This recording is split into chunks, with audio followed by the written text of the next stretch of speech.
The last student council vote of senior year ended in a tie again. Shen Jilan stood on stage with ice in her eyes. She said, "Cheng Yu, stop pretending to be noble." I said from the floor, "Shen Jilan, stop performing perfection." The auditorium clapped like we were entertainment. Nobody thought half a year later a nurse would ask both of us the same question about a child. My name is Cheng Yu. Computer science. Competitions. Stable reputation. Unstable peace. My biggest achievement was not losing an argument to Shen Jilan for 3 years. She was student president material, debate captain, scholarship machine. Stunning, sharp, and never kind for free. I led the tech side and hated redundant ceremony. We fought over venues, budgets, and microphones. Campus trending posts loved our feud. People called us enemies. I called it mutually certified dislike. The turning point was a forced summer project. Cross-department charity tech build. The professor paired us and refused replacements. She smiled.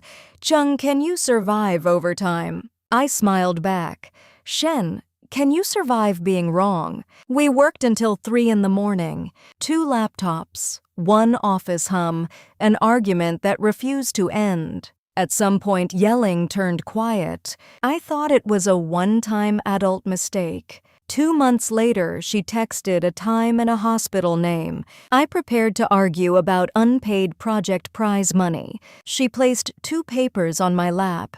One was prenatal screening. The other needed a guardian signature line that terrified me. My brain shorted out. My anger was not at her. It was at myself for believing life compiled like code. She said it plainly. No love talk yet. No marriage talk yet. Responsibility first. I agreed. I also could not pretend I felt nothing for her. We set 3 rules. Keep it private until stable. Split medical costs transparently. Define us later. No pressure games. It sounded like a contract. It felt like war with better manners. Her morning sickness hit hardest in week 8. She sent a voice note at 2 a.m., hoarse and furious.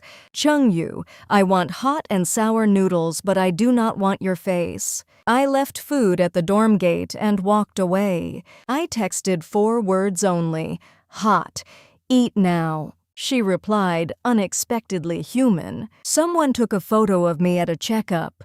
The forum captions were ugly. Enemy benefits. Tech guy chasing the queen. Jilan did not perform elegance that day. She posted 1 sentence. "None of your business." I added 6 words. Defamation, evidence preserved. Her sharpness became a shield I suddenly respected. The night before delivery, rain slammed the hospital roof. I waited in the corridor and sweated like I was compiling under deadline.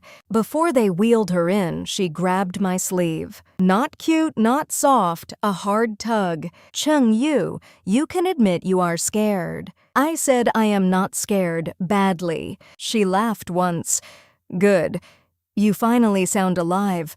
When the baby cried, sound boomed bigger than any auditorium. The nurse looked at her, then me. I did not have a movie line prepared. I only thought I cannot keep competing with her for wins. I have to learn how not to keep score. Later we defined us for real. She said, "You can refuse romance. You cannot refuse fatherhood." I said I can refuse romance and still fail to refuse you. She raised an eyebrow like a prosecutor. She said, "Do not make it sound like I forced you." I said you forced me for 3 years. One more time will not kill me. We did not jump straight into wedding confetti. We cohabited with boundaries for half a year. She stayed in grad school. I kept building a startup.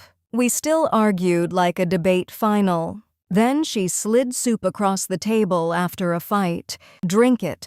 Do not starve as dramatic art." I backed up her thesis files 3 ways. Love Engineer Edition. If you need a takeaway, here it is. Relationships do not always start with liking. Some start with rivalry because pride refuses to fake softness.